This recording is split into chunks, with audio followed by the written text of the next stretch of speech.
এরপরে আমাদের মধ্যে উপস্থিত আছেন মাননীয় গোমস্ত প্রসাদ সরেন মহাশয়। উনি শিক্ষক, উনি দীর্ঘদিন সাঁওতালি সাহিত্য চর্চা করেছেন এবং উনি হচ্ছেন কবি সর্বপ্রসাদ কিস্কুর ভাব শিষ্য। সেই জন্য উনি নিজের জীবনে সর্বপ্রসাদ কিস্কুর কাছ থেকে অনেক রকম উপদেশ পেয়েছেন, অনেকবার সাক্ষাৎ হয়েছেন এবং ওনাদের বাড়িও কাছে পিঠে। সেজন্য এখন আমরা মাননীয় গোমস্ত প্রসাদ সরেনের কাছ থেকে কবি সর্বপ্রসাদ কিস্কুর বিষয়ে দু চার কথা শুনবো।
সাঁওতালিতে বলবো বাংলায়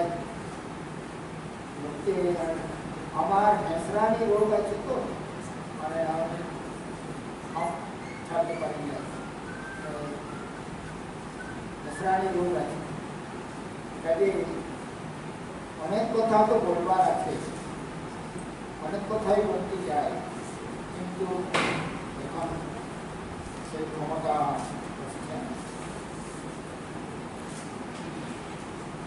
আমাকে মাননীয় শিক্ষক মহাশয় সাঁওতাল বিভাগের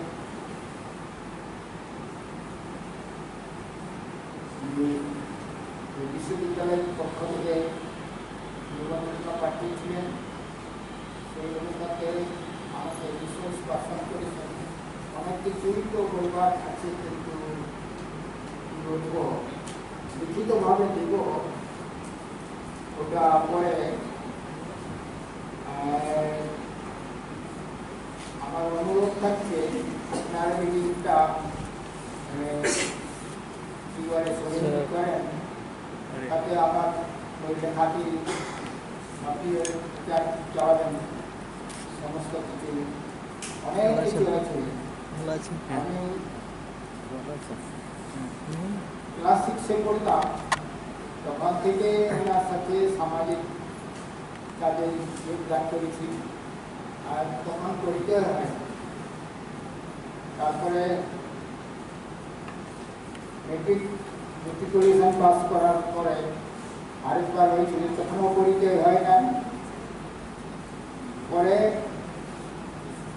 উনি নামটা শুনে আমি ক্লাস 3 থেকে 3-তে পড়তাম, তখন থেকে সাঁওতালি লিখতাম। ওই সকালে আমার লেখা কবিতা প্রকাশিত হতো।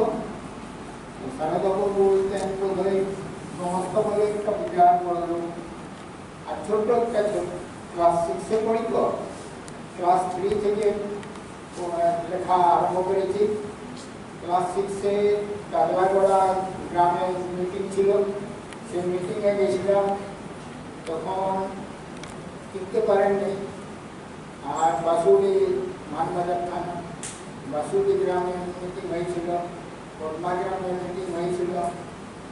তো কদমা গ্রাম থেকে আমরা 4 জনে একটা রেগুলেশন লিখছি, মিটিংয়ের পরে আমরা কী কী দাবি করবো, আর কীরকমভাবে রেগুলেশন লিখতে হবে, দাবিপত্রগুলো কীরকমভাবে লিখতে হবে। ওই লেখার সময়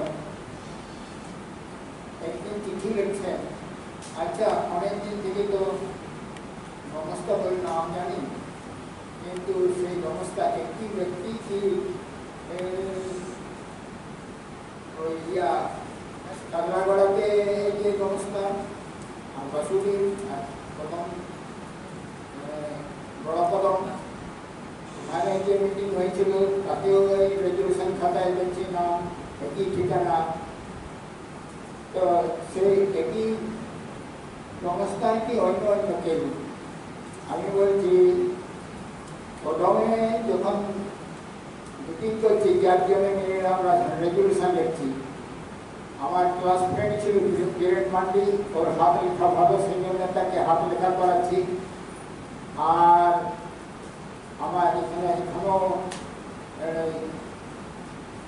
পিওনে ঢুকে পোস্টমাস্টার, জেলা পোস্টমাস্টার হয়ে রিটায়ার করেছেন নেবু দাস বাসকে, এখানে পুরুলিয়াতেই জব করেছে শিলুকার পল্লীতে। তো উনি তার বাঁ দিকে বসে আছেন, আর ডান দিকে সারদাবাবু বীরেন মান্ডি আছে, আর আমি তার সামনে বসে আছি। চিঠিতে উল্লেখ করছি যে আমি আপনার সামনে বসেছিলাম। তো একদিন আমরা হরেকৃষ্ণ বাসকে, তরণীশন মান্ডি আর আমি বড় মেলা দেখতে যাচ্ছি, আদিবাসী চা দোকানে কোণে বসে আছেন সারদাবাবু। আমি ছাতা উত্তাবার করে দেখতে যাচ্ছিলাম, তখন উনি চিনতে পারলেন যে আমি চিঠিতে উল্লেখ করেছি যে আপনার সামনে আমি বসেছিলাম, আমি সেই নমস্কার। তারপরে হচ্ছে যখন ওই চা দোকানে ঢুকছি, কোণে বসে আছেন, এই সমস্ত কেন ফিরে যাচ্ছেন? আমি বলছি আপনাদের সাথে তো ব্যবস্থা করার মতন আমরা নই। তারপরে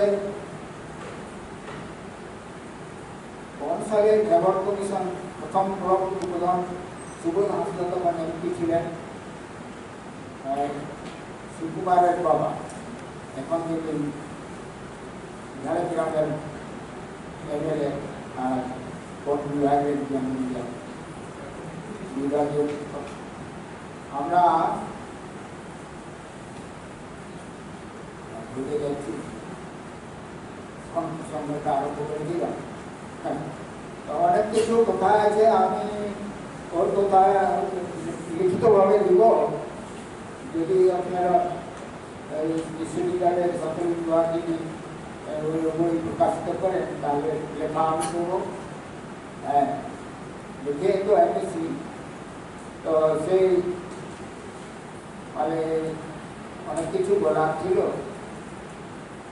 সিধু কানু বিশ্ববিদ্যালয় করলেই হবে না, তার অনেক কিছু জিনিস আগেকার বক্তব্য বলতেছেন, সাঁওতালদের অনেক কিছু জিনিস জানবার আছে, করবার আছে।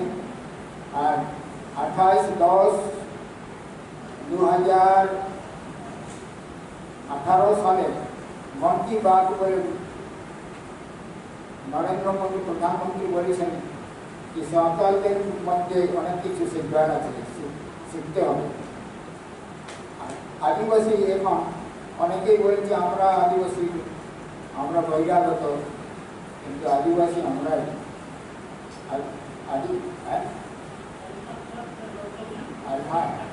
আচ্ছা আচ্ছা, ঠিক আছে।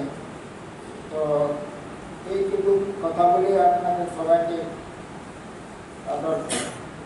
নমস্কার জানাই। নমস্কার।